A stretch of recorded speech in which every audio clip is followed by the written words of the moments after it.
tarde a todos, muito obrigado por terem vindo.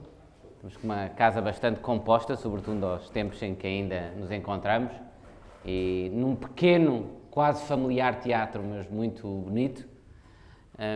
É um gosto muito grande acolher-vos todos e aqueles que nos seguem através das redes sociais, em mais uma mesa redonda e uma reunião de trabalho deste conjunto de iniciativas que colocámos de pé, reunindo quer especialistas aqui da Figueira, pessoas que conhecem muito bem a realidade da Figueira e que pensam sobre os temas que selecionámos aqui na Figueira, quer pessoas que, não sendo da Figueira, mas conhecendo muito bem estas matérias, as diferentes matérias que selecionámos, nos podem ajudar a pensar melhor como abordar estes desafios, estes problemas e estas oportunidades que a Figueira tem para o seu futuro também.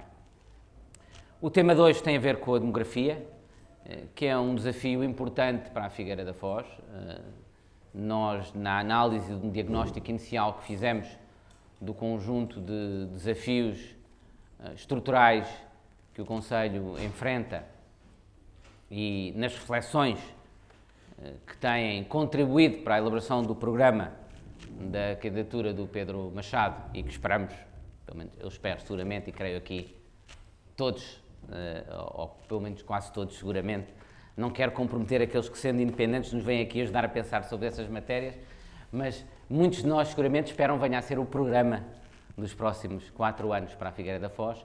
Um dos problemas que identificamos é uma constante, não apenas perda de população, mas sobretudo a menor atratividade em termos de vida, de terem um emprego, das populações e das gerações mais jovens.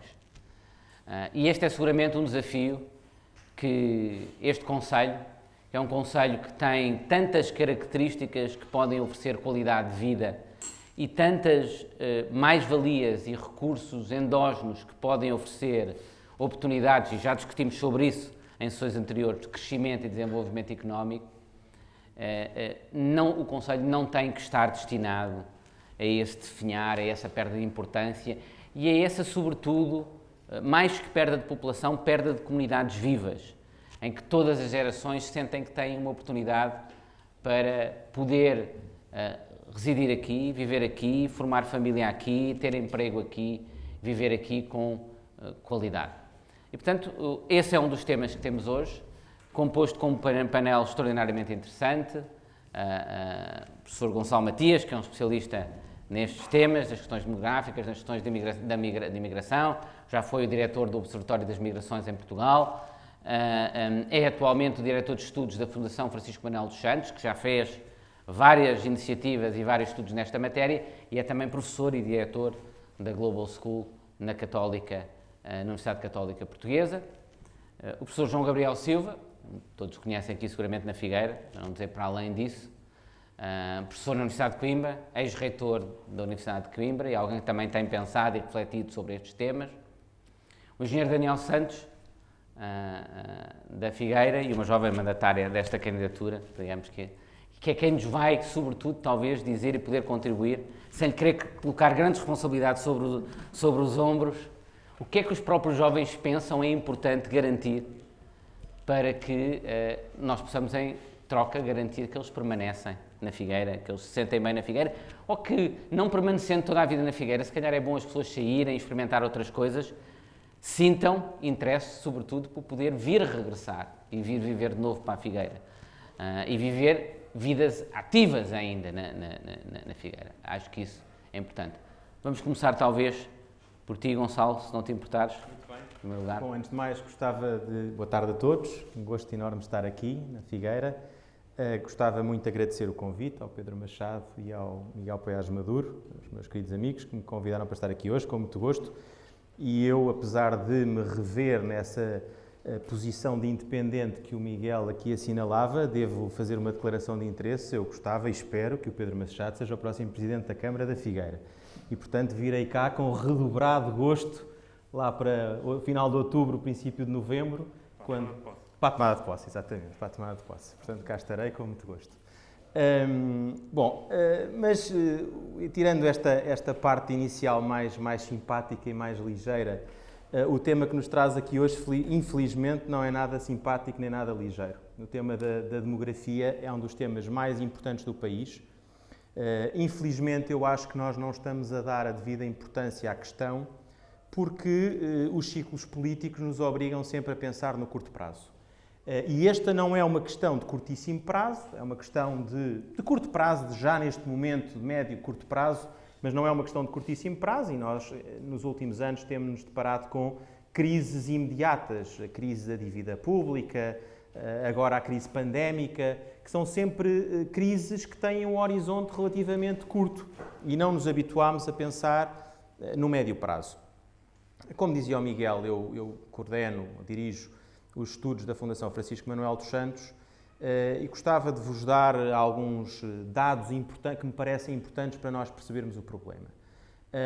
Desde logo, um estudo que a Fundação Francisco Manuel dos Santos lançou em 2017 mostrava que até 2060, a projeção é de que até 2060 Portugal perderá a população dos 10 milhões para cerca de 8 milhões. Portanto, estamos a falar de uma perda significativa, muito significativa de população. Isto é uma projeção muito simples, feita com base nos dados que nós temos, que nós temos hoje. E se nós olharmos para os dados que temos hoje, também da Pordata, da Fundação Francisco Manuel dos Santos, verificamos que Portugal tem perdido população pelas duas vias possíveis desde 2010. E as duas vias possíveis são o chamado saldo natural. O saldo natural é a diferença entre as pessoas que nascem e as pessoas que morrem em cada ano. Em Portugal, desde 2011, desde 2010, morrem mais pessoas do que nascem anualmente. Portanto, nós perdemos população pela via natural. Para além do dado do envelhecimento da população. Portanto, este é um dado objetivo, ou seja, em cada ano em Portugal morrem mais pessoas do que nascem. E isto mostra uma tendência também de envelhecimento da população. Se nós olharmos demograficamente para a população, percebemos uma tendência de envelhecimento com uma consequência prática. Morrem mais pessoas por ano do que nascem. E depois a outra via demográfica importante é a via do saldo migratório. E nós temos, desde 2010 também, com exceção de 2019, mas já lá vamos, um saldo migratório negativo. Significa que por ano saem mais pessoas do país do que entram. Ou seja, estamos a falar desde 2010, portanto, desde a última década, a falar de uma década nestas circunstâncias, Portugal está numa verdadeira sangria demográfica. Portanto, Portugal perde população pelas duas vias possíveis, quer pela via natural, quer pela via migratória. Ora, se nós pensarmos o que é que isto significa uma total insustentabilidade do nosso modelo social. Nós até podíamos pensar em abstrato. Não tenho visto muito essas reflexões, mas admito quem possa dizer que até nem é mau perder população. Mas não seria mau perder população se nós não tivéssemos este modelo de crescimento e este modelo de sustentabilidade social. Com o modelo de sustentabilidade social que nós temos, a perda de população é a total insustentabilidade do nosso modelo. Não vai ser possível pagar as pensões dos nossos pensionistas, não vai ser possível pagar o nosso Estado Social com este ritmo de perda de população. Aliás, um outro estudo, esse que nós lançámos na Fundação o ano passado, sobre a sustentabilidade das pensões, mostra que o nosso sistema de pensões está condenado a um horizonte de 20 anos. Não vai ser possível pagar as pensões a um horizonte de 20 anos, simplesmente porque nós não vamos ter população ativa em número suficiente para pagar as pensões de quem está reformado. Isto é, de facto, uma situação dramática e que põe em causa o futuro do país. Afinal, isto não é uma questão temporária, transitória, não é um déficit, não é uma pandemia, é uma situação que põe em causa o nosso modelo de desenvolvimento. Agora, feito este diagnóstico um pouco aterrador, é preciso pensar quais são as formas de ultrapassar isto, quais são as receitas para ultrapassar isto. Desculpem, eu não disse isto, mas a situação na Figueira da Foz é semelhante à situação do país. Não há aqui grande diferença. Também dados da Pordata, a Figueira da Foz perdeu cerca de 10% da população entre 2001 e 2019. Há, portanto, uma tendência que acompanha a tendência de perda de população no país. Também vi, e isso eu fiquei muito agradado porque percebi que há na Figueira da Foz uma consciência real deste tema. Encontrei um estudo muito completo de 2015 da Câmara Municipal da Figueira da Foz sobre demografia, que tem os dados do INE, portanto, os dados são os mesmos, mas que tem uma reflexão sobre isto. Portanto, percebi que há esta reflexão aqui na Figueira da Foz, e também fiquei muito agradado com o convite do Pedro Machado e perceber que é um dos temas da campanha e que é um dos temas centrais da campanha, o que mostra que o Pedro Machado não está só preocupado com o curto prazo, está preocupado com o médio e o longo prazo. Quais são as soluções para isto? Uma solução óbvia, de que toda a gente fala, é a solução da natalidade. Lembro-me que a pessoa de quem eu gosto muito e com quem trabalhei, o professor Cavaco Silva, perguntava o que é preciso fazer para pôr os portugueses a fazer bebés. Toda a gente brincava na altura e tal com esta expressão do presidente. Casar. Agora, deixem-me dizer-vos, por muito... Também se pode ter bebés sem casar, atenção. Não... As famílias, cada um sabe da sua. A solução da natalidade é uma solução muito simpática e muito patriótica, mas não é a solução mais óbvia nem a solução mais rápida, porque a solução da natalidade, para além de ser uma solução difícil, porque de facto não é fácil, quer dizer, é fácil explicar como é que se fazem bebés, não é fácil pôr as pessoas a ter crianças, porque há uma série de condições muito complexas na vida das pessoas e que não têm só a ver com o modelo de desenvolvimento e não têm só a ver com despejar dinheiro sobre a economia. O próprio PSD já teve algumas propostas sobre a natalidade, algumas interessantes, mas eu tenho sempre muito ceticismo sobre isto, porque não é a despejar dinheiro sobre o problema que o problema se resolve, até porque o problema da natalidade é um problema de sociedades desenvolvidas. Normalmente é nas sociedades mais ricas que o problema da natalidade se dá. Portanto, não é só uma questão de dinheiro, é uma questão que tem muito a ver com o nosso modelo de desenvolvimento, com o modelo de desenvolvimento das famílias, com a própria igualdade de género, com a distribuição das tarefas do método, tem a ver com muita coisa, e na qual eu agora não terei tempo para entrar, depois podemos discutir sobre isso. A única solução imediata para o problema da natalidade é a imigração. Isso é absolutamente claro. Porque essa é uma solução que produz efeitos imediatamente. Enquanto que a natalidade demora gerações a produzir efeitos, 2, 3 gerações a produzir efeitos, a imigração tem um efeito imediato. E tem efeitos imediatos isto são estudos que também existem, quer da Fundação Francisco Manuel dos Santos, quer de outras entidades, do Observatório das Migrações, por exemplo, mostram várias coisas. Em primeiro lugar, que as migrações trazem imigrantes, normalmente em idade ativa e em idade fértil. O que significa que são pessoas que podem integrar imediatamente o mercado de trabalho, portanto, com efeitos imediatos no mercado de trabalho e na produtividade, e com efeitos na própria natalidade, porque são pessoas que, estando em idade fértil, podem ter filhos. Em média, os imigrantes têm mais filhos que os nacionais. Também é um dado objetivo. Não vale a pena agora muito explicar porquê, mas é um dado objetivo. Os imigrantes têm, em média, mais filhos que os nacionais. Em média, os imigrantes são mais empreendedores, isto é, criam mais empresas, criam mais emprego que os nacionais. Também por várias razões, tem a ver com a necessidade, tem a ver com a necessidade de integração. Portanto, em média, essa também é uma realidade.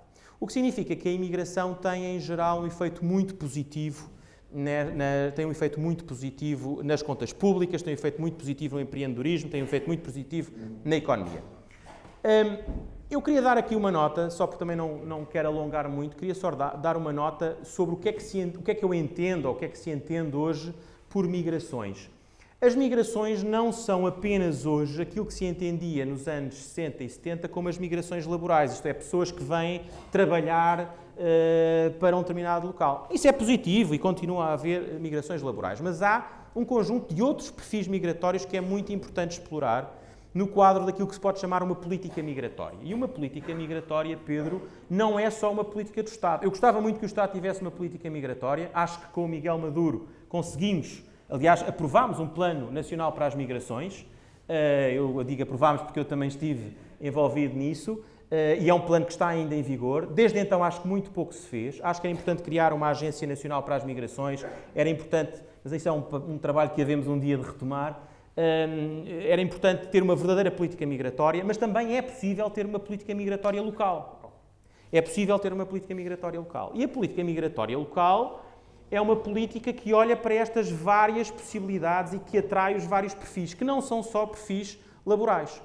Há hoje um conjunto de perfis migratórios importantes, como os empreendedores, como os nómadas digitais, pessoas que podem encontrar em Portugal e numa cidade magnífica como é Figueira da Foz, com esta praia, com esta costa, o local ideal para se estabilizar e para trabalhar. Isto é hoje crescentemente assim. A pandemia veio acelerar esta realidade.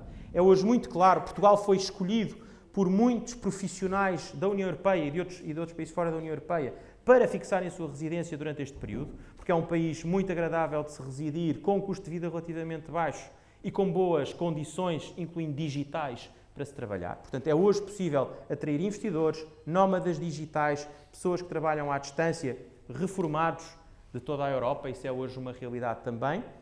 E há um outro perfil migratório para o qual eu gostava de chamar a atenção, que é a chamada migração reversa, que é muito importante e que nós esquecemos muitas vezes. Portugal tem 5 milhões há 5 milhões de portugueses que residem fora de Portugal. Portanto, Portugal não são 10 milhões, Portugal são 15 milhões, porque há 5 milhões que residem fora. Muitos deles altamente qualificados, muitos deles fazendo parte, ali o senhor ex-reitor da Universidade de Coimbra, e que conhece tantos doutorados da Universidade de Coimbra e das nossas universidades que trabalham pelo mundo fora e que podem perfeitamente voltar. Isto também é um movimento migratório, aquilo que em migrações se chama reverse brain drain, que é, no fundo, reverter a perda de cérebros, reverter a perda de talentos, e isso é absolutamente central. Há países que assentaram o seu modelo de desenvolvimento, como a Índia ou a Coreia do Sul, que assentaram o seu modelo de desenvolvimento precisamente nisso, em ir buscar de volta o talento que tinham perdido, que estava fora, e que vem valorizado. As universidades indianas têm hoje uma capacidade científica que não teriam se não tivessem ido às universidades americanas buscar de volta o talento que lá foi e que veio valorizado, porque veio com uma capacidade e com conhecimento que não teria se nunca tivesse deixado a Índia. Portanto, eu queria chamar a atenção para a importância de chamar o talento de volta.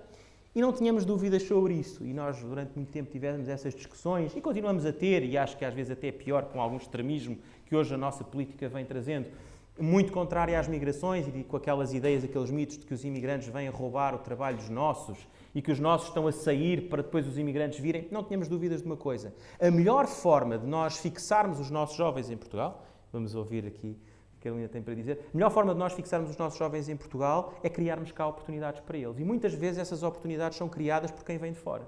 Pensemos, por exemplo, no que se passa na Fundação Champalimau. A Fundação Champalimau permitiu fixar em Portugal muitos cientistas que teriam saído se não tivéssemos cá um centro de excelência. E esse centro de excelência só existe porque foram criadas as condições e porque há muitos cientistas internacionais que vieram para cá.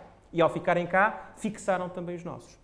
E, portanto, é isto, ou seja, duas notas que eu queria deixar, sem prejuízo, depois podermos conversar um pouco mais. Duas notas que eu queria deixar. Em primeiro lugar, não há solução para o problema demográfico sem as migrações. Não tenhamos nenhuma ilusão sobre isso. Não há solução para o problema demográfico sem as migrações. E, em segundo lugar, as migrações não são um fenómeno de chamar para cá estrangeiros que vêm roubar os trabalhos dos portugueses. As migrações são um fenómeno muito mais complexo, que exige uma política migratória muito sofisticada. Nós estamos em concorrência com muitos outros países que estão a roubar talento. Há uma corrida global para o talento e nós temos condições naturais e comunitárias únicas para ganhar esta luta pelo talento. É preciso termos consciência que ela existe e é preciso termos uma política migratória consistente, que eu acho que é o que nós não temos. Estamos absolutamente a leste de tudo o que se está a fazer pelo mundo nesta matéria. Obrigado, Gonçalo. Sr. Reitor, eu tenho uma pergunta depois para o Gonçalo, mas vou deixar para a seguir.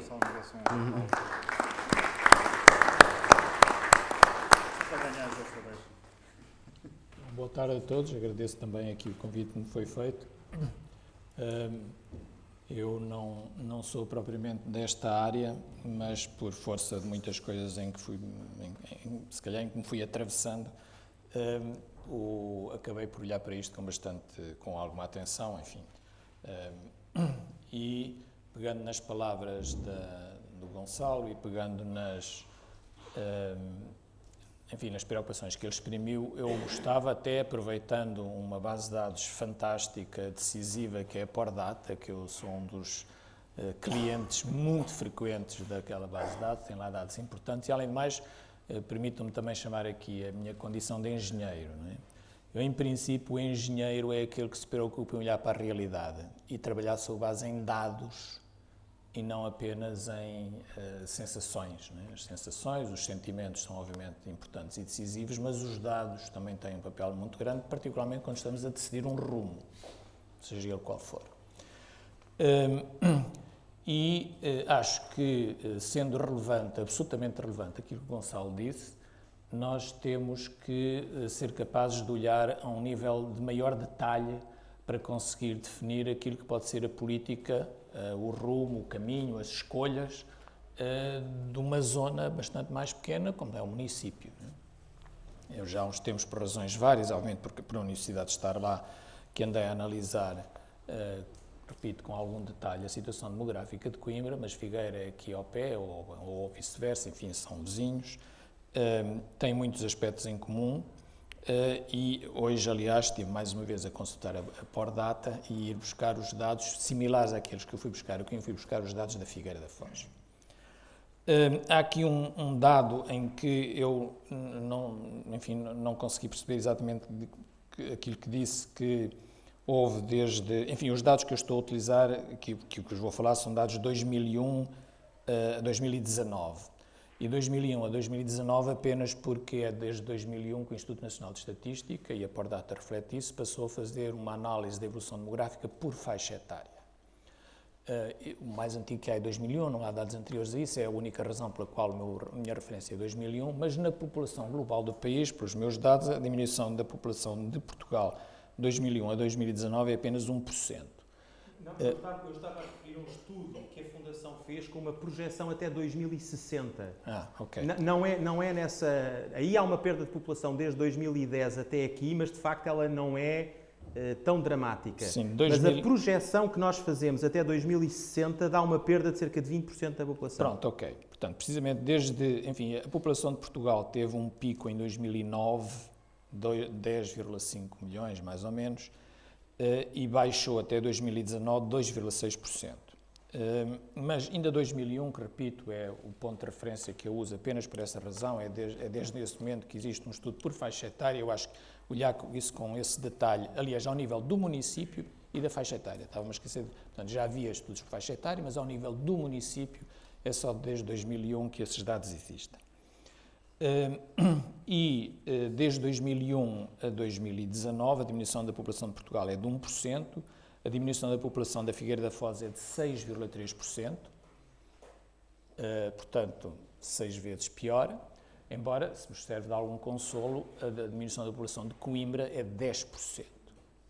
Portanto, é claramente pior. Mas, repito, este número global diz-nos apenas uma parte muito pequenina daquilo que nós podemos retirar desses números.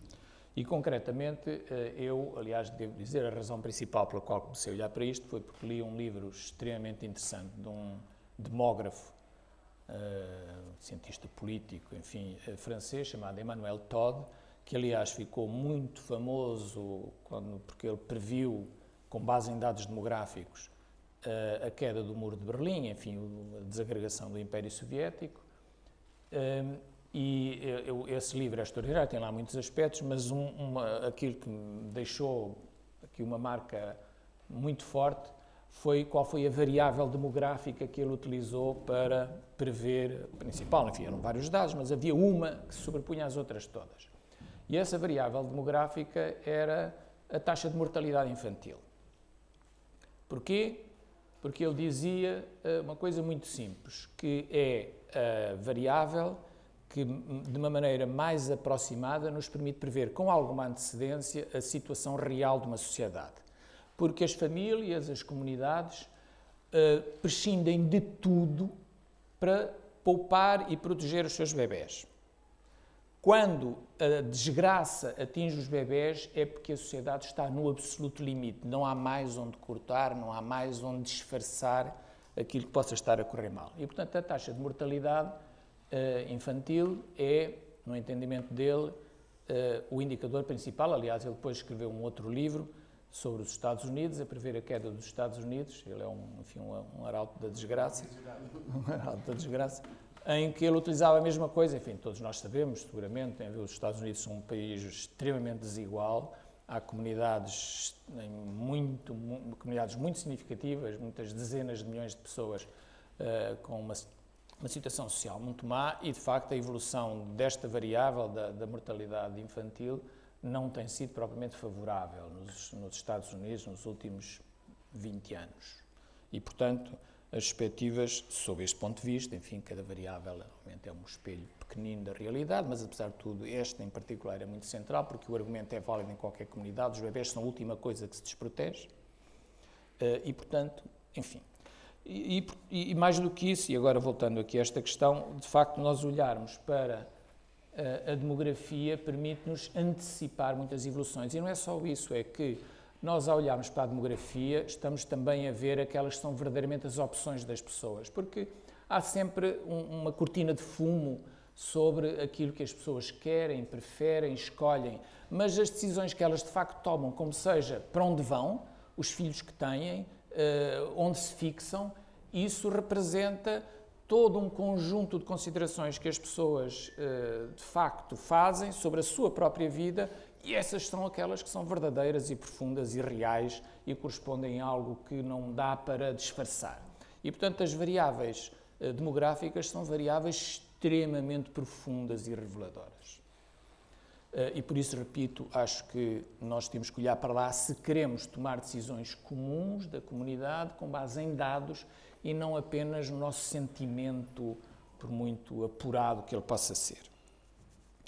Ora, enfim, e avançando aqui mais rapidamente, obviamente que depois podemos conversar sobre muitos destes aspectos, eu gostava de vos dar conta da evolução demográfica do Concelho da Figueira da Foz, de 2001 a 2019.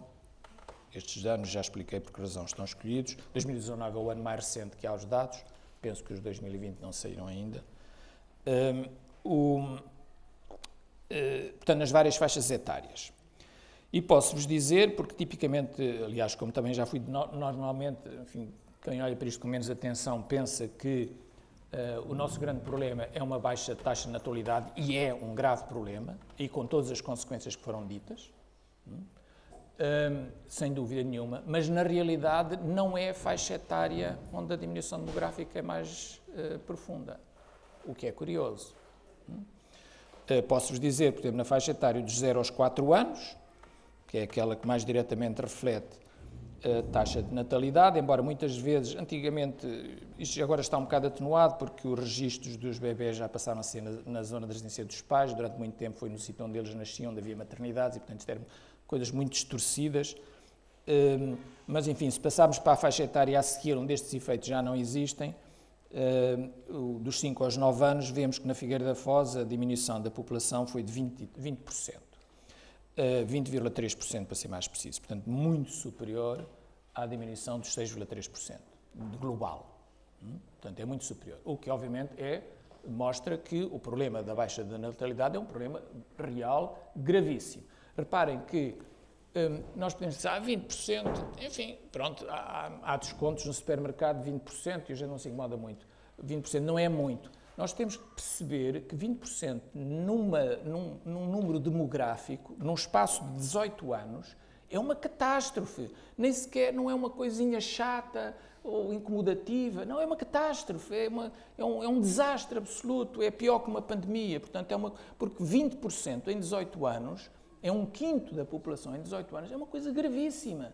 Não vale a pena estar aqui a pintar isto com cores alegres, porque é de facto muito soturno isto que aqui está. A diminuição de população ativa que daí vai resultar e que ele paga impostos depois tudo o resto. Exatamente. Aliás, eu já agora, só para completar as palavras ali do Gonçalo, um mecanismo que eu tenho usado muitas vezes para explicar que a imigração é boa, é explicar a muitas pessoas com resistência em que nós precisamos que eles venham pagar as nossas pensões. Porque no meu entendimento, o argumento contrário é só vem-nos roubar os empregos. Não, vem-nos pagar as pensões. E ainda por cima, o que é um dado, aliás, completamente objetivo, não é? E numa população tão crescentemente envelhecida, este aspecto, digamos, que tem alguma relevância. E, portanto, enfim, sugiro a quem queira defender essa opinião como eu defendo, que nós precisamos de atrair mais gente. Aliás, quando nós precisamos tão desesperadamente de gente, estamos a deixar morrer pessoas afogadas a tentar chegar aqui, é uma coisa que eu acho que não encaixa muito bem.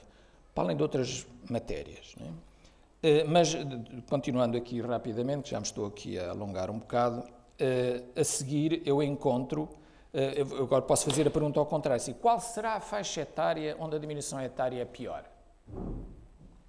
Também posso dizer qual é aquela em que é melhor. Até posso começar por aí, pelas boas notícias e depois pelas más notícias. Qual é a faixa etária onde a evolução demográfica é mais positiva? Porque também há na Figueira da Foz. Aliás, recentemente similar a Coimbra e a muitos outros sítios. Agora o Vitor está a fazer aqui o desafio. Hã?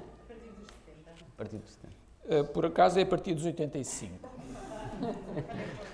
Posso-vos dizer que o aumento da faixa etária de acima dos 85 anos, que é a última faixa etária que é considerada na decomposição do INE, o aumento foi de 75%. 75% mais de 2001 a 2019, o que é muito... Enfim, na faixa etária imediatamente a seguir, 80, 84, há um aumento de 65%, mas já nos 75, 79 o aumento é apenas de 8,7%. Portanto, o aumento está muito concentrado nos acima dos 80 anos, de facto. O que vai reforçar, mais uma vez, precisamos desesperadamente de imigrantes para nos vir pagar as pensões. Depois, há aqui uma subida interessante, que eu não sei explicar, mas que é positiva, de 20% na faixa etária dos 55 e 59, mas com mais um ou outro valor assim pequenino, o resto é bastante mau. Mas então agora vamos ao lado negativo da coisa, que é qual é a faixa etária onde a diminuição demográfica é mais profundamente negativa, é pior. Pois, infelizmente, é a mesma em Coimbra e é a faixa etária dos 25 aos 29 anos. A faixa etária dos 25 aos 29 anos teve na Figueira uma diminuição de 2001 a 2019 de 42%. Posso-vos dizer, normalmente para vos consolo, Coimbra está pior. Coimbra teve uma diminuição de 54% na faixa etária dos 24 aos 29 anos. 54% na faixa etária dos 24 aos 29 anos de 2001 a 2019. Dados da Pordata. Do INE, mas muito bem apresentados pela Pordata. Posso-vos ainda dizer, porque estas coisas uma pessoa... Bom, aliás, a maior parte das pessoas que não gosta de ouvir estes números, que há muita gente que se sente incomodada quando eu venho dizer isto, e tenho dito isso muito repetidamente em Coimbra, e vem, mas isso é a evolução geral do país e não sei o quê, enfim, bom, não é verdade. Por acaso não tenho aqui, não trouxe, talvez tenha aqui, mas enfim, a evolução geral do país é negativa nesta faixa etária, mas é muito menos negativa do que estes valores, mas muito menos. É negativa, mas muito menos.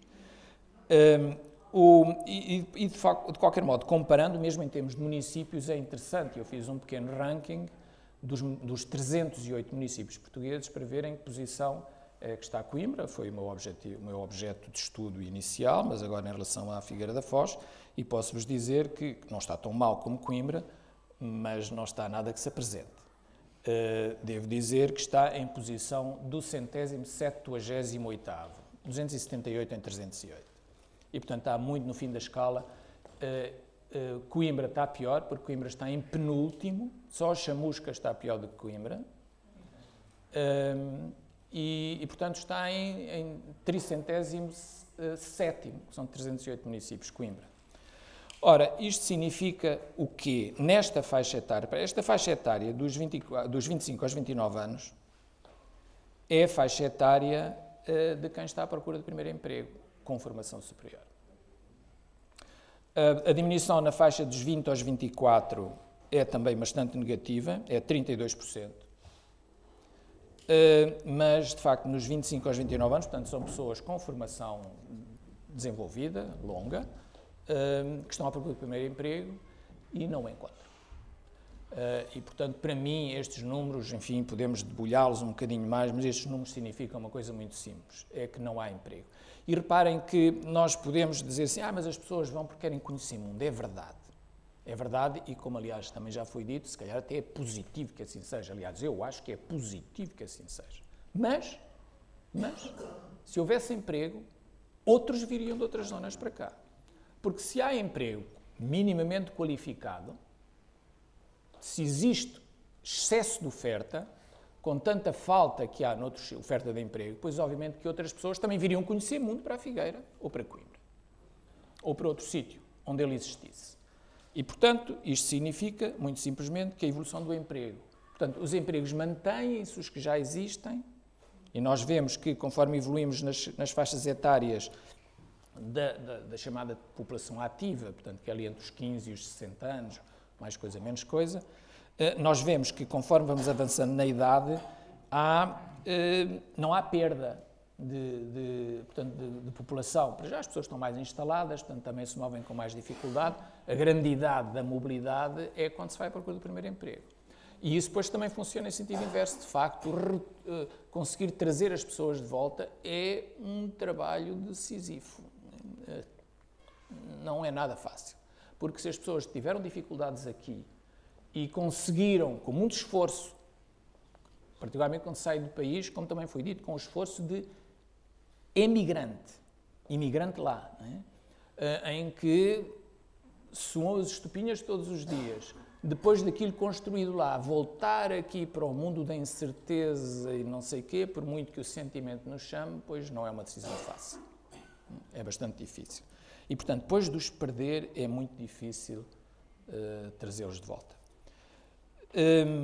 Enfim, eu já estou aqui a falar há um bocadinho, espero ter contribuído para vos dar algum alimento ao espírito, para falarmos sobre dados e, portanto, em função disso, tomarmos decisões necessárias para inverter, porque, enfim, permita-me só aqui mais uma consideração final.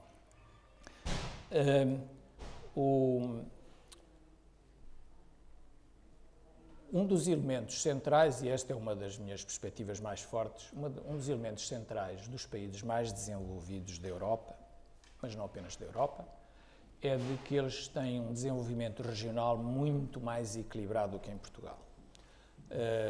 Países como a Dinamarca, a Alemanha, a Bélgica, a própria França, mesmo a Inglaterra, com toda a centralidade que tem em Londres, são países que têm uma rede de cidades intermédias muito mais forte e muito mais saudável do que em Portugal. Não tem comparação nenhuma.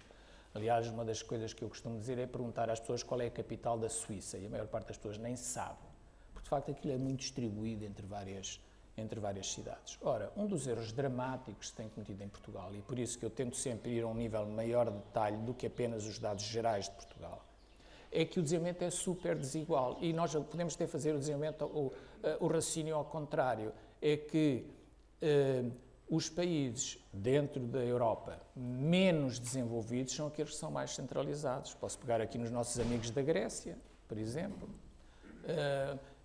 que é óbvio, não é? E, portanto, há aqui uma correlação entre concentração, que nos é vendida sempre como sendo uma medida de eficiência, e na verdade é uma medida de ineficiência profunda, quanto mais seja pelo desperdício de recursos de todas as outras zonas do país, que nos leva a situações deste género, porque de facto há falta de políticas nacionais, profunda falta de políticas nacionais, que tentem reequilibrar o território, e isso paga-se a muitos níveis, nomeadamente com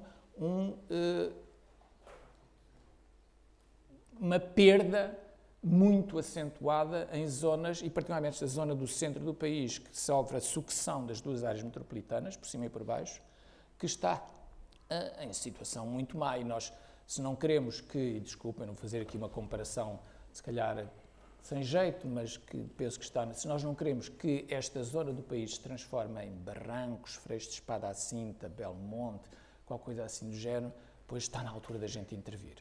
Daqui a 10, 15 anos, não sei se ainda vamos a tempo, porque estas coisas são de realimentação positiva. Quando menos pessoas há, menos suporte há para os empregos dos que vêm a seguir e mais se acelera o processo. E, portanto, estes dados permitem-nos ver já cá está o problema, mas permitem-nos ver ainda numa altura em que ainda há alguma recuperação, um horizonte de reversão desta tendência. Mas temos que atuar muito depressa. Obrigado.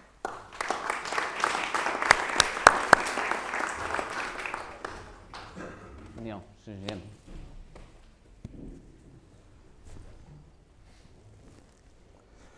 Muito obrigado também pelo convite, Pedro Machado.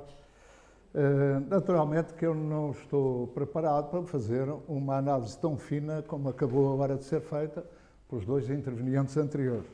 Aliás, aquilo que eu comecei por fazer quando fui convidado para estar aqui hoje para falar sobre demografia foi aquilo que era natural, que era ir consultar não só os dados da Pordata, como também os dados do Instituto Nacional de Estatística, que já foram aqui referidos, e que, enfim, depois de os analisar, cheguei à conclusão, quando reparei quem é que estava cá, quem é que estaria aqui também comigo, que não fazia nenhum sentido que eu estivesse aqui a falar sobre uma matéria onde tinha pessoas muito mais habilitadas, muito mais conhecedoras do que eu para falar sobre esse assunto. E, portanto, é por essa razão que a minha pequena intervenção se vai dirigir exclusivamente àquilo que eu sinto que são os problemas da Figueira relativamente às questões da demografia, que é neste momento aquilo que é importante. Nós estamos aqui, neste momento, exatamente por esta razão. A Figueira da Foz tem problemas, a Figueira da Foz precisa de os resolver e nós temos aqui quem se propõe a ajudar a resolvê-los, naturalmente com a ajuda de todos nós. Eu tinha pedido para me fazer a projeção dos diapositivos. Eu trazia ali 27 diapositivos, não podem ser de maneira nenhuma projetados. Só lhe vou pedir que projete o penúltimo, que é de onde estão aí dois pensamentos, um sobre o passado e outro sobre o futuro. Mas é para deixar lá, porque, como veem, eu tenho ali uma série de elementos acerca dos quais, se eu perdesse, por exemplo, 2 minutos em cada um, então eu perdia aqui uma quantidade de tempo e acho que era exaustivo, era um exagero. Mas eu comecei, quando comecei a pensar nisto, cheguei à conclusão, não, da Pordata eu não vou falar, com exceção de um assunto, de uma questão que foi aqui aflorada, mas não foi dita da forma como eu conheço. Não sei se, enfim, as pessoas tiveram já alguma vez a oportunidade de ver os mapas distorcidos da Pordata. Acho de facto aquilo uma coisa muito interessante, não foi a primeira vez que eu olhei para aquilo, mas aqueles mapas distorcidos, ali o Sr. Doutor referiu-se, penso que, exatamente a isso, o desenvolvimento que é refletido exatamente por esses mapas encolhe a barriga exatamente na zona da Figueira da Foz e de Coimbra, porque de resto nas áreas metropolitanas ele engorda. Não sei exatamente como é que no Algarve, porque eu tive alguma dificuldade em estar a analisar aquilo e como decidi que não ia fazer essa análise, mas de qualquer forma acho que é importante dar uma olhadela nesses mapas. Está aqui quem os sabe interpretar muito melhor do que eu. E quando eu olho para esse mapa, recordo-me exatamente daquilo que acaba de ser dito também em relação ao que se passa aqui na Figueira. Eu também tenho ali dito que, olha, desde há uma série de anos, eu tinha ali nas projeções, há uma série de anos que a Figueira vem perdendo habitantes, mas, por exemplo, desde 2003 até agora, e aquilo que se prevê, ou aquilo que está previsto nos estudos que foram feitos para o PDM, é uma constante a partir do ano de 2003. Todos os anos houve perda em número de habitantes. Houve uma exceção aqui há uns anos atrás, em 1970, mas que eu penso, não vi lá isso escrito, mas penso que teve a ver com a imigração. Penso que terá sido por isso. Mas, de resto, havia de facto ali uma subida, sendo que há algumas dificuldades também em fazer a análise daquilo que são os habitantes da Figueira, tendo em vista que há aqui uma característica que é própria de cidades que têm as características da Figueira, que é a sazonalidade. Portanto, nós temos aqui, de facto, muitos habitantes que, agora cada vez menos tempo, mas que vêm por aqui há algum tempo, não direi que são habitantes da Figueira, estão aqui há algum tempo, não contam como tal e, naturalmente, nos censos também não são questionados sobre isso, porque só podem apresentar, naturalmente, uma residência. E, portanto, tendo isso em consideração, acho que me competia fazer uma pequena análise desde aqui há muitos anos atrás. Eu trazia ali até uma fotografia de um senhor que é muito falado aqui na Figueira, que era o engenheiro Baldaco da Silva. O engenheiro Baldaco da Silva que esteve numa fase importante do desenvolvimento da Figueira, do desenvolvimento que ocorreu não apenas por causa do turismo, mas sobretudo por causa do turismo, E esse senhor, que tinha muita influência, não apenas aqui na Figueira, mas a nível nacional, apresentou um determinado projeto que não se continha na Figueira da Foz. Ele não era figueirense, veio aqui para a Figueira trabalhar, é um engenheiro hidrógrafo e que veio aqui para a Figueira trabalhar. Gostou da Figueira, como aliás aconteceu com muitos que ficaram por aqui ou fizeram a análise do que se passava aqui na Figueira e voltaram naturalmente depois para os seus lugares. Ele tinha influência naquilo que seria a Assembleia, não sei exatamente como é que se chamava naquela altura, e chegou a escrever um livro em 1913 que se chamava Portos e Canais, que é um nome. Esse livro tem um título que nada tem a ver com aquilo que lá está escrito. Portanto, quem olha para aquele livro ou quem olha para o título daquele livro não imagina o que é que lá está escrito dentro do livro. E o que lá está, de facto, é uma proposta para todo o país, para toda a costa do país, e são propostas relativamente àquilo que são os nossos portos e quais são as condições que os nossos portos teriam para se desenvolver. E ele foca-se precisamente aqui na Figueira da Foz. Ele faz uma proposta aqui para a Figueira da criação de um porto de águas profundas,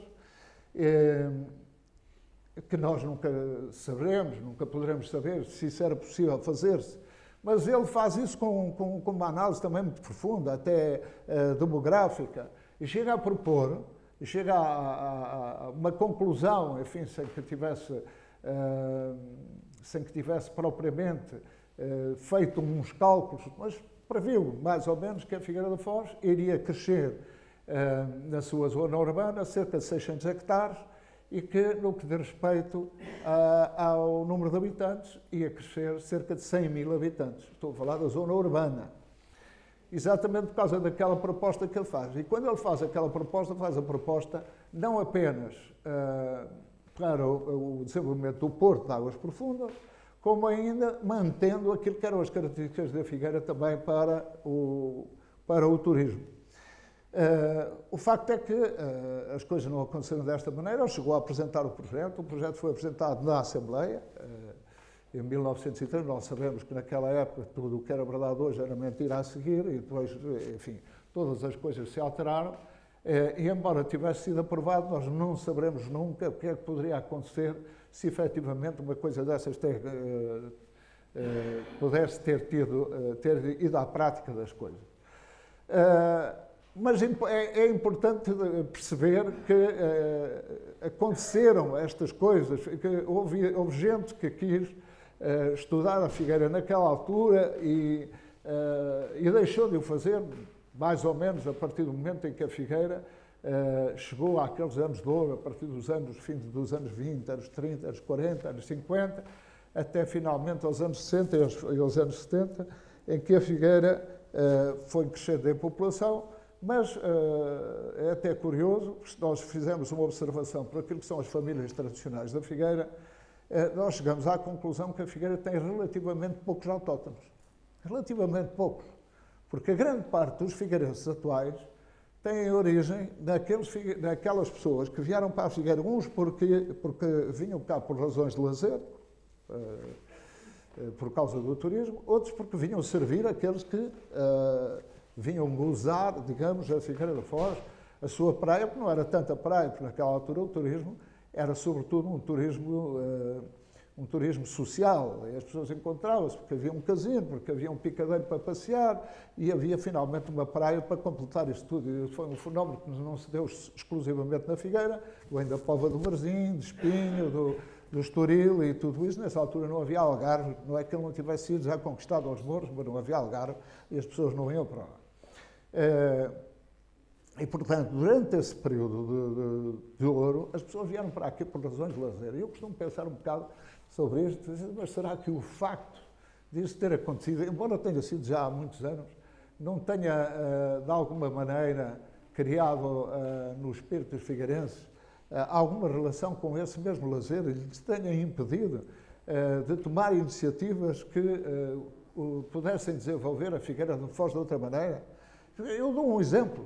Quando houve condições para que se fizessem, enfim, todas estas habitações que se fizeram aqui na Figueira e em muitos locais, porque houve acesso ao crédito, já depois do 25 de Abril e tudo isso, grande parte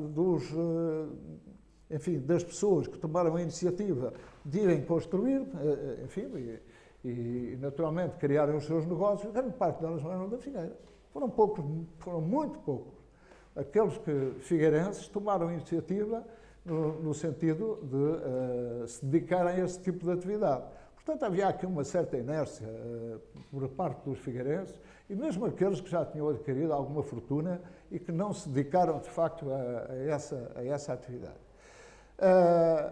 Mas voltando a esta questão da região de onde nós estamos, porque, na minha opinião, o grande problema que nós temos é um problema regional, não é exclusivamente figueirense. O problema regional, já foi dito aqui, que Coimbra está, no que diz respeito a isto, pior do que está a Figueira.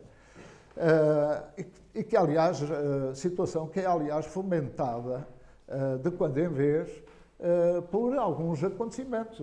Recordar-nos-emos que quando a Agência Europeia do Medicamento teve que deixar, estava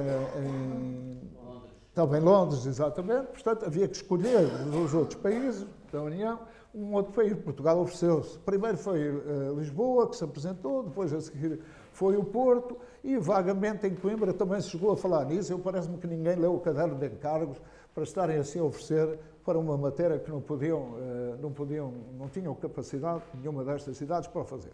Mas Coimbra foi assim uma coisa, parecia assim uma espécie de brincadeira, como esta história do aeroporto de Coimbra, que é uma coisa que também não faz muito entendimento, eu não consigo compreender como é que essas propostas são feitas sem terem estudos demográficos, exatamente, e não só, e também relacionados com o turismo, para que tudo isso pudesse vir a acontecer. Uns defendem que o aeroporto deve ser em Coimbra, outros defendem que deve ser em Montreal, deve-se aproveitar a base aérea de Montreal, ou poderá ser eventualmente noutro local qualquer, mas eu ainda não vi nenhuma razão com estudos profundos que pudesse levar a essa conclusão. E, sobretudo, por esta razão, quer dizer, não é apenas por não haver os estudos, é porque, de facto, como se demonstra aqui, então esta região está a perder população e nós estamos a falar na possibilidade de ter um acesso, um maior acesso aqui assim, à Figueira, sendo que, naturalmente, que não se trataria apenas de servir aqui a Figueira da Foz e Coimbra, mas também toda a região centro. Portanto, para mim, na minha opinião, estas questões que eu analisei também através desses números, não quero estar aqui a falar em alguns números que foram ditos aqui, repito, não da mesma forma fina como foram feitos, não vale a pena, a equação está determinada, já foi aqui falada, mas eu acho que esta questão de nós, quando sentimos que alguma coisa pode vir aqui para a nossa zona e é disputada entre as áreas metropolitanas de Lisboa e do Porto, Coimbra parece que lhe passa esses assuntos por cima e nesta zona, nesta região de Coimbra, nada acontece.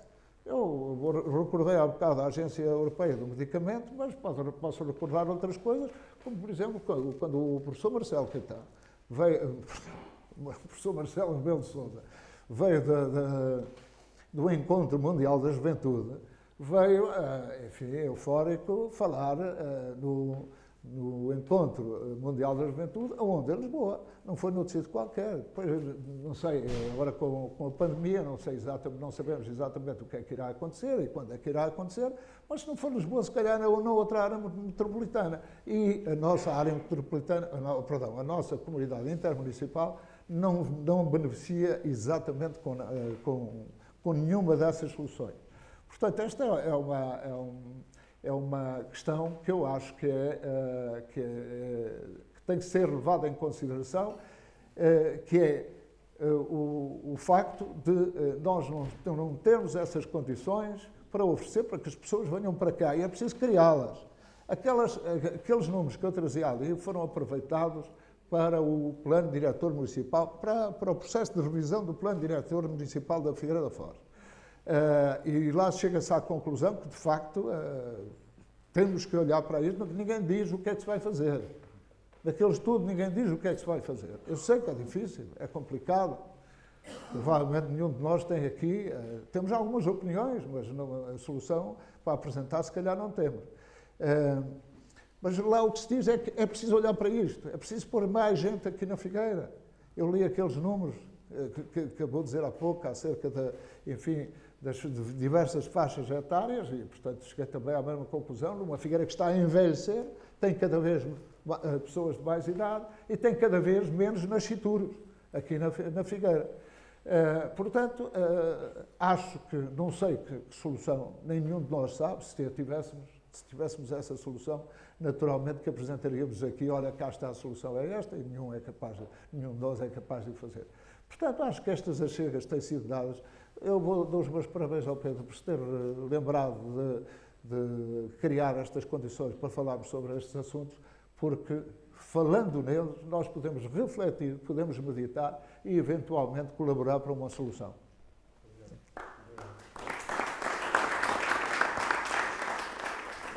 Seguramente podemos começar a construir essa solução, não é? E é esse o objetivo. Exemplo, não é? Exatamente.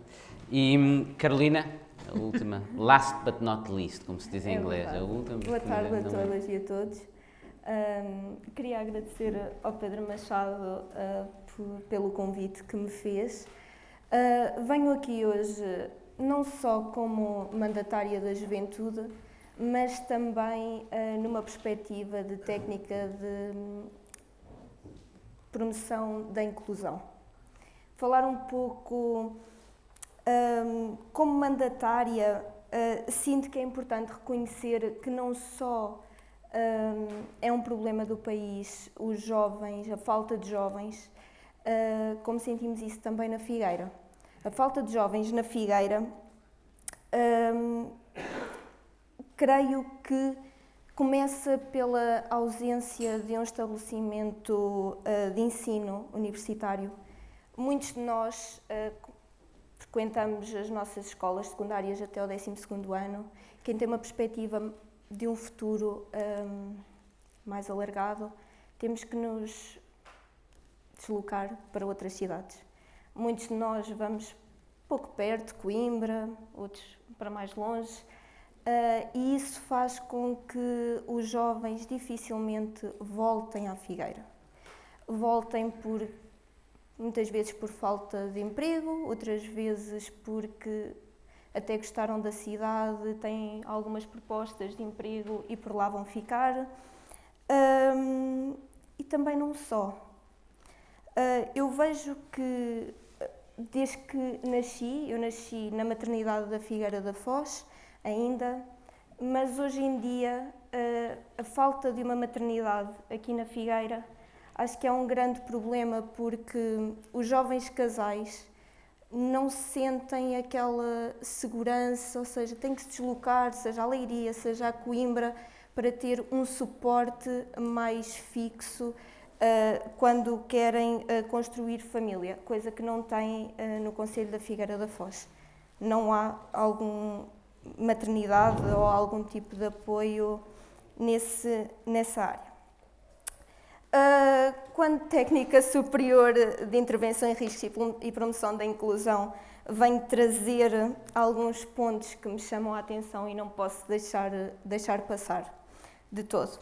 A taxa de criminalidade na Figueira da Foz, mesmo sendo uma taxa das mais baixas da zona centro, existe criminalidade e está a aumentar diariamente. Acho que tenho a certeza que a Figueira quer ser vista como um ponto seguro, um ponto de turismo seguro. Numa diversão noturna, num estabelecimento de diversão noturna, houve um tiroteio. Ou seja, nós tínhamos cá pessoas de fora, as pessoas olham para a Figueira depois numa perspectiva, sendo que pessoas que estejam cá pela primeira vez a observar este tipo de coisas poderão não voltar à Figueira.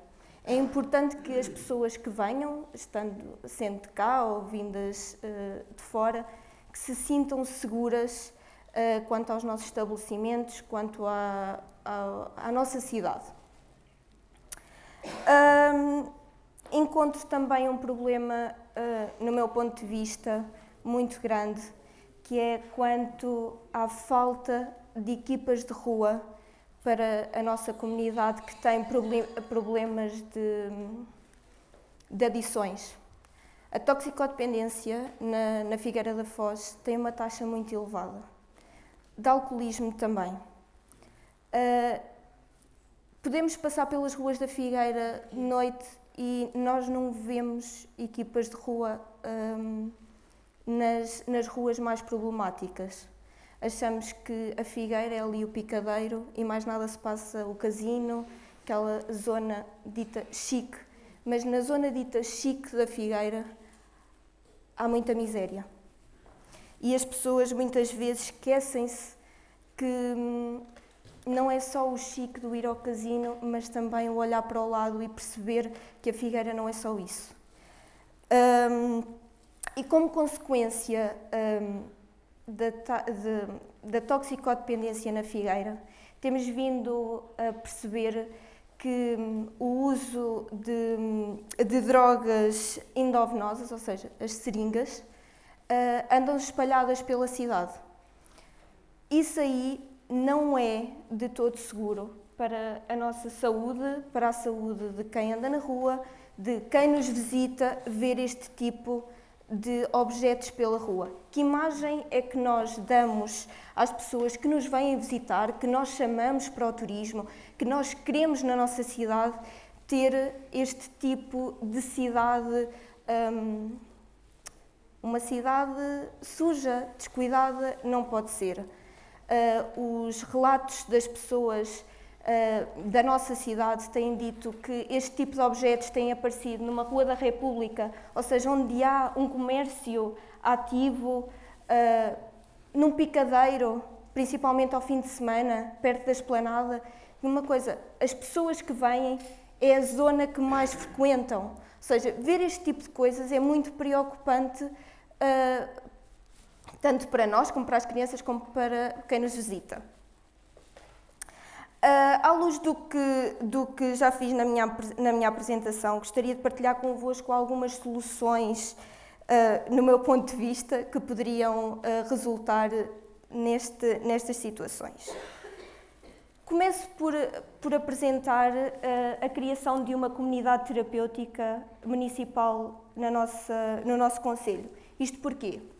Eu trabalhei numa e sinto que as pessoas que vêm para uma comunidade terapêutica em processo de tratamento tendem a ficar no sítio onde se estão a tratar. Ou seja, tendem a fugir um pouco, deixem-me usar a expressão, do seu local de consumo. Ou seja, nós temos que perceber que voltar nessas situações ao local de consumo é uma grande recaída, quase certo. Então é importante darmos também oportunidade a esse tipo de população que poderá ter passado uma má fase na sua vida, mas que se vem tratar e que está limpo e apto para trabalhar e inserir uma comunidade como qualquer um de nós. Isso era muito importante, que a Figueira tivesse uma comunidade terapêutica municipal. A intervenção nos chamados bairros sociais, ou seja, não esquecermos esse tipo de populações. Também muito na parte direcionada para a área da psicologia e da educação, tendo que nesses bairros existe alguma prostituição, não muito visível, e podendo ser na área da psicologia e da educação, podemos retirar essas pessoas dessa vertente e educá-las para outra forma de vida. E por fim, atuar a nível escolar, sendo que as escolas estão da responsabilidade da Câmara Municipal. Acho que devemos prevenir a discriminação, prevenir qualquer tipo de violência, sendo que a violência é um assunto muito delicado, o assunto da violência doméstica, que na Figueira da Foz também existe. Na Figueira da Foz existe diversos tipos de violência, mas a violência doméstica é muito abafada, a violência doméstica existe, a violência doméstica precisa de atuação direta e, acima de tudo, de uma prevenção para que não seja necessário intervir assim que o haja. Hoje gostaria de deixar aqui um desafio ao Pedro Machado para quando em setembro ganhar a Câmara da Figueira da Foz, que daqui a 12 anos reconheçam a Figueira da Foz não apenas como um destino turístico ou de investimento, mas acima de tudo um município de exemplo na construção de uma sociedade tolerante às diferenças, sejam elas religiosas, sexuais, étnicas e raciais. Contudo, queremos um município aberto a todos. Obrigada.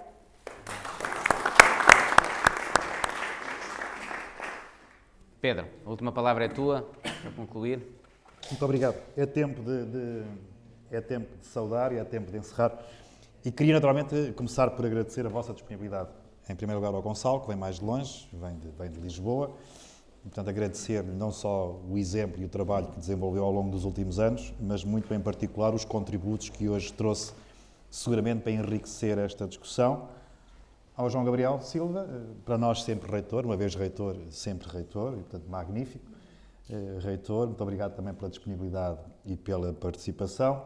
Ao engenheiro Daniel Santos, que me fez lembrar aquele maestro que durante meses, quando há bocadinho focava os dados que o João Gabriel apresentou, há um maestro que chega a um concerto e andou meses a preparar aquela pauta.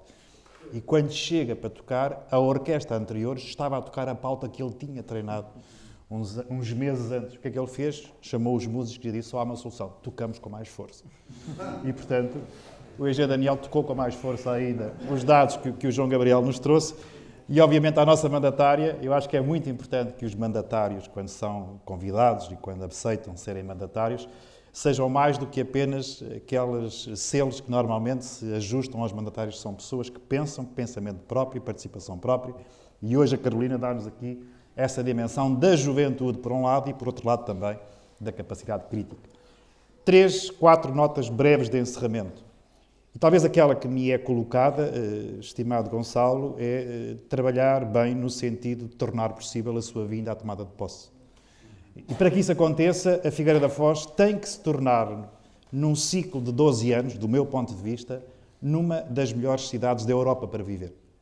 Porque se o for, se conquistar esse estatuto, seguramente que ela vai contribuir para ultrapassar as dificuldades que hoje sente, do ponto de vista comparativo, local, regional e nacional, da sua perda compulsiva, dramática, como dizia o João Gabriel, da população. Seguramente que ela vai ser uma cidade muito mais competitiva e mais apelativa para atrair investimento, e ela seguramente vai ser também, no conjunto, uma cidade que se vai referenciar, ou um concelho que será referenciado, e com isso, seguramente que vai contribuir para o reforço da competitividade regional. Eu acredito num triângulo virtuoso para a Figueira da Foz. Educação, formação, investimento e cultura. E acho que é neste triângulo virtuoso entre a educação e a formação, a captação do investimento, a empregabilidade e a cultura, que está o segredo que a Figueira da Foz precisa para os próximos 12 anos. Aliás, nós nesta estratégia definida, revia aqui os 5 prioridades estratégicas e os 5 novos desafios que o Miguel apresentou quando foi lançado a matriz do nosso plano de governação para a Figueira da Foz, que era, no fundo, responder a 2 questões, muito parecidas com aquela que o João Gabriel agora nos colocou. O que é que tira o sono aos figueirenses? O que é que eles gostavam? O que é que os faria feliz nos próximos 12 anos?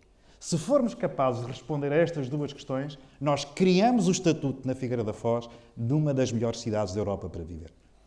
Em relação à educação e formação, precisamos de reforçar aquilo que é hoje o bom desempenho que as nossas escolas, os nossos agrupamentos, a nossa escola profissional e outros centros de excelência que a Figueira já tem, mas precisamos de lhe dar novas competências. Quando discutimos a reforma do modelo de educação, por exemplo, E, sobretudo, quando na descentralização discutimos a questão da descentralização das competências para os municípios em matéria de educação, nós não podemos ficar, no curto prazo, amarrados apenas à limitação da Câmara Municipal administrar os equipamentos e pagar salários ao pessoal administrativo. Temos que ter muito mais do que isso. E não se trata de sermos nós a coordenar o pessoal docente, não é essa a nossa competência. Mas é competência do município incluir nos seus currículos programa e conteúdos que possam, de alguma forma, antever, minimizar, suprir e, sobretudo, projetar essa atração dos jovens que nós queremos trazer para a Figueira da Foz, da tal Figueira da Foz, da melhor cidade da Europa para viver. E por isso precisamos de juntar a esta camada que já existe, essa componente que quando se fala em descentralização para os municípios, o que é que nós falamos? Falamos na descentralização da saúde, da educação e depois vamos aos envelopes financeiros. Eu nunca vi ser discutido em matéria de descentralização para as competências municipais a componente do ajustamento das prioridades dos currículos com aquilo que é a ambição de captarmos novos residentes. E essa é uma matéria que esta candidatura não se vai admitir de o fazer. Segunda camada, não é só termos um polo de ensino superior. Eu já reuni com o nosso reitor, Amílcar Falcão, já falei com o atual responsável pelo Politécnico de Coimbra. Nós queremos outra ambição. Nós queremos ter ensino superior, sim, por direito próprio. Não é um polo, é termos verdadeiramente um centro de formação de tecnologia, provavelmente em áreas-chave que a Figueira da Foz pode ser daqui relevante. Erosão costeira, alterações climáticas, oceanografia, algas, etc. Economia azul. E agora que o PRR finalmente contempla o mar dentro daquilo que são as suas prioridades ajustadas, porque nem o mar nem a cultura estavam na primeira versão do PRR, agora estão. Nós temos a obrigação de, a partir daqui, da Figueira da Foz, desenvolvermos competências que nos permitam chegar a esse desidrato. Mas com uma camada suplementar. É a ideia de formarmos os jovens que nascem na Figueira da Foz e, por que não, sermos uma escola de referência para jovens de todo o mundo ou de toda a Europa que queiram vir estudar para a Figueira da Foz. Hoje existem modelos de aprendizagem, ensino e formação que escapam às paredes de um edifício e que podem muito bem ser implantadas aqui e, a partir daqui, numa extraordinária relação com a nossa Universidade de Coimbra, que é, de facto, uma chancela de garantia da qualidade da formação e do ensino, mas que necessariamente não tem que ser apenas a Figueira da Foz um polo da Universidade de Coimbra.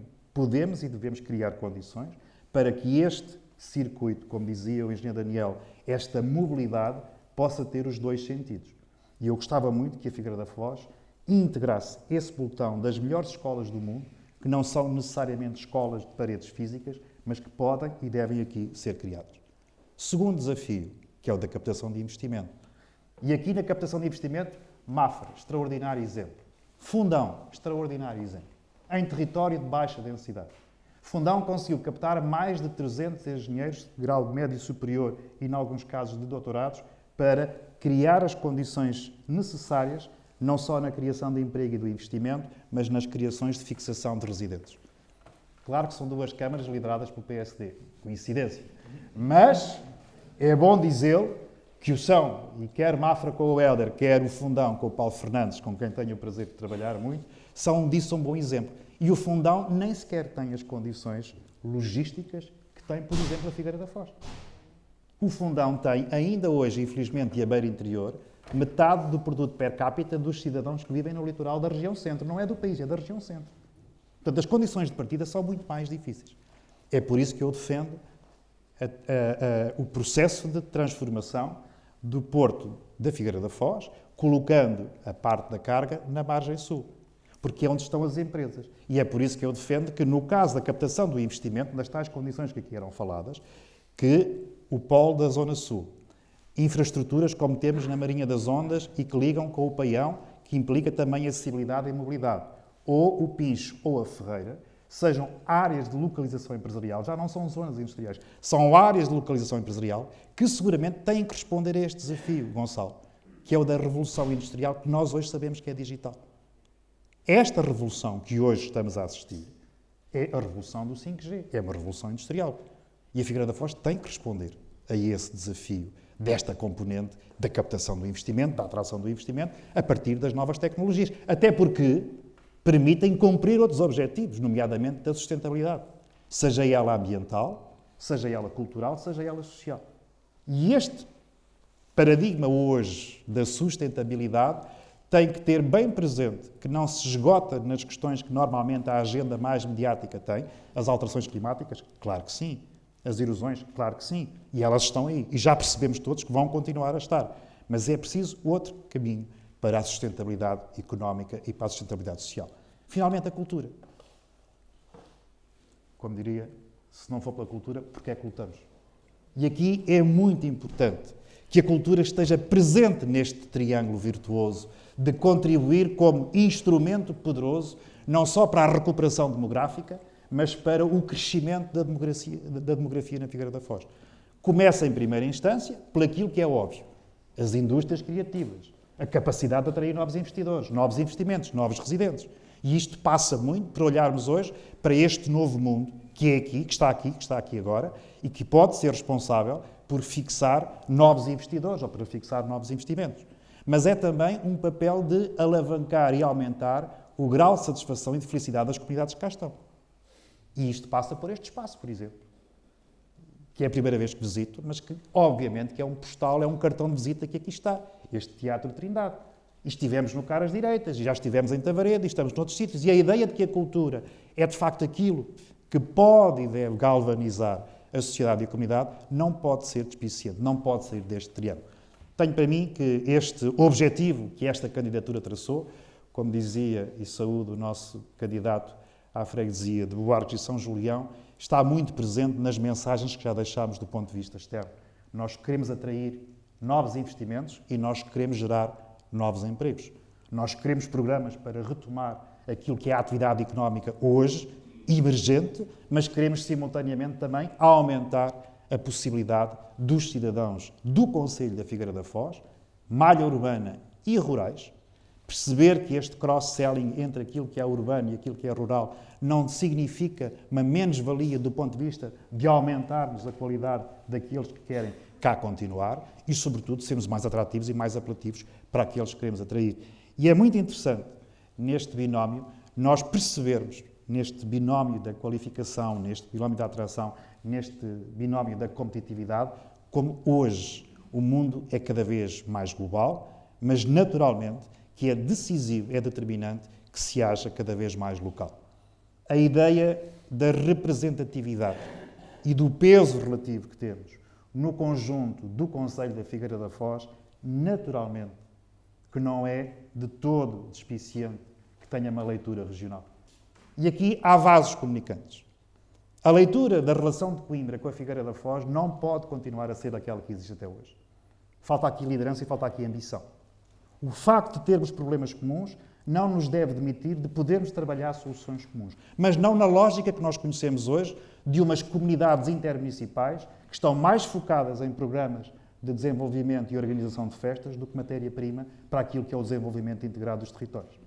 Quando nós olhamos para um PRR ou para a bazuca europeia, nós percebemos que as questões centrais do investimento para a região ficaram todas de fora. Quando nós assistimos ao mapeamento da linha da ferrovia apresentada pelo Ministro das Obras Públicas, há um apagão entre praticamente as Caldas da Rainha e a região de Aveiro.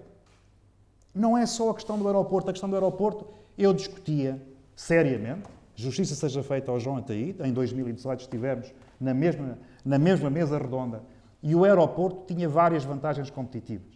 Não vamos agora, não é o tema 2, mas também é importante para esta matéria do aumento e da atração da população. Porque o aeroporto tem duas funções diretas, naturalmente ser uma porta de entrada e de saída para o mundo, mas tem também uma componente muito relevante que é não apenas com o turismo. O caso do aeroporto de Monte Real permitia, com um fluxo de 1 milhão e 100 mil passageiros, tornar economicamente viável aquela operação. Só Fátima tem 6 milhões de visitantes e, portanto, só as cidades-santuário, Cesta-Cova, Roma, Lourdes, Santiago de Compostela, que têm aeroportos desta dimensão, justificariam aquilo que deveria ser um ou mais um projeto do ponto de vista regional, mas também a sua função mobilizadora daqueles que, trabalhando direto ou indiretamente num aeroporto, se viriam cá fixar. Portanto, há várias diretas, indiretas e induzidas consequências práticas daquilo que é a captação dos investimentos. E este arco, que é o arco que nos liga nomeadamente com Figueira da Foz, Leiria, Cáceres, Placência, Salamanca, Valladolid, Guarda, Viseu, Coimbra, Figueira da Foz, que tem aqui 8, 9 milhões de potenciais consumidores, tem que ser ativado do ponto de vista daquilo que é a atratividade turística e precisa para isso de portas de entrada. Estimado Gonçalo, a região centro hoje já tem nómadas digitais, mas tem esses problemas que são colocados aos nómadas digitais. Eu com o Alexandre Fonseca muitas vezes falei, tínhamos, por exemplo, em concelhos como Severo do Voga, extraordinários equipamentos turísticos. Só que o cliente chega e depois não se liga, não se conecta. Precisa da conexão. E por isso, nómadas digitais, como outros fluxos que hoje estão a crescer, sobretudo do ponto de vista internacional, têm que também ser tidos em conta do ponto de vista daquilo que é esta atratividade. E depois somos uma cidade inclusiva. Temos que ser um concelho agregador e inclusivo. Nós temos mais de 150 franceses a residir na Figueira da Foz. Eu tive a oportunidade, ainda recentemente, de almoçar com eles e da forma de perceber o que é que os motivou a vir para cá e que já constituíram uma associação. Aliás, fiz até um desafio às nossas candidaturas de podermos incluir já cidadãos franceses que estão naturalizados cá e que residem na Figueira da Foz, de integrarem a nossa candidatura. Mas nós temos ali na Marinha das Ondas 600 nepaleses. E estes 600 nepaleses, que estão aqui na Marinha das Ondas, vieram para suprir uma falha que nós não fomos capazes de suprir internamente. E temos que ser agregadores também para estas comunidades, as tais comunidades de imigrantes que chegam a Portugal.